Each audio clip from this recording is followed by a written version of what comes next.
to Charlotte, but there were a lot of careless mistakes that the Wolves made in this ball game. I mean, when you coach, you spend so much time watching video, and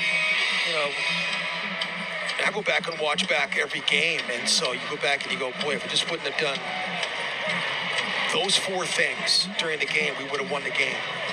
If those things wouldn't have happened, and so you do that time and time again, and when you become a coach, you try to explain that to players that valuing the possession is important. It's not an unimportant thing. So when you're trying all these things, it's just a killer. And an offensive foul out of the timeout on Miles Plumlee. So 34.4.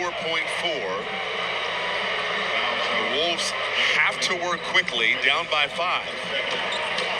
In my mind, if Mason Plumlee ever touches the ball, I'm fouling him.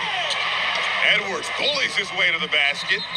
And they have to check on the clock. The clock remained running after the basket. Right now it says 28.1. And they add 0.7 of a second to the game clock. 28.4. You try to get a steal here, then foul, or you try to play it all the way out. There's enough of a differential, and you still have a timeout left. Washington, stifle tower, the rejection. 5-second differential. Wolves can continue to play defense. Rozier, short, but there's the offensive rebound. Now you got a foul. Have to foul, and there it is. Just a killer. You forced all those misses. You got the block. You got the miss.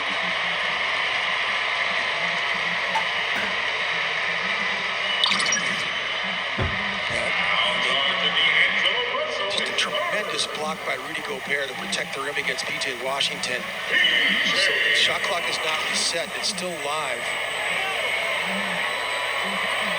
Washington off on the first.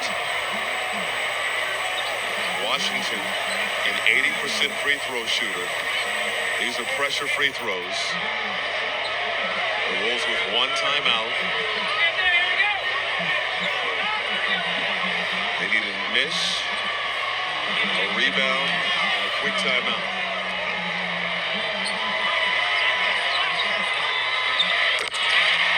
Swishes the second. That offensive rebound, a killer. And again, it comes down to a couple hoops. It's Towns going 1 for 11 from 3, and it's a turnover here or there. It's a missed layup. It's so many things. Remember the play when Towns got a deflection, the ball's batted up. They couldn't corral it. Sitting right there on the platter for Minnesota, and then you led think to a about Rozier 3. All the dribble penetration that Minnesota allowed in this game as well. I mean, Towns was 1 of 3 at halftime from outside the yard. And then Mason Plumlee again. Mason Plumlee was the one before on the loose ball that you're talking about that knocked it back out towards the timeline, that secured the rebound that led to the Rozier 3. And then that one right there, secured the fact that Minnesota had to now foul in this situation, make it a 2-possession game. So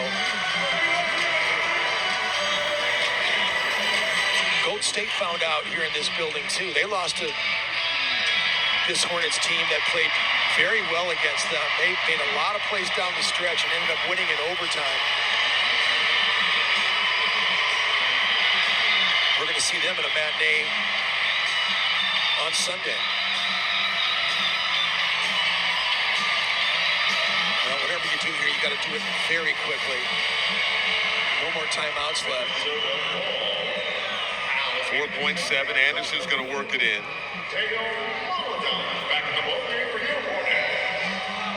Teo Maledon's going to defend the inbound. Anderson over to Towns. To Edwards. 3-ball, no. Gobert with the flush. And Scott Foster says no, there should still be time on the clock. It's window dressing. Wolves down by 2. And replay will be used for a clock malfunction. There'll be time remaining after the made goal. There will be time remaining, but it won't be much. No, and the Hornets have a timeout to advance the basketball anyway, so they'll do that and they'll just get it back in bounds. But I love the play call. I mean, that's Brad Stevens. That's a play that's called winner. If you go all the way to the beginning to that, I mean, like the way that they throw it over the top, we've seen this from Brad Stevens back in the day, Michael. He called it winner, and it's an action that works. It has been determined that there is 0.4 seconds. The trigger for replay was used for a clock malfunction. 24 will be put back on the clock. No subs can enter the game at this time during the suspension of play.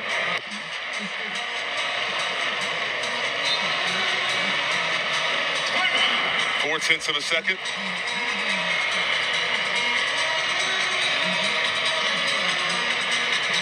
Just a rare off night from deep from Karl Anthony Towns, 1 for 11, but as a team collectively, 22% from three-point range. Yeah.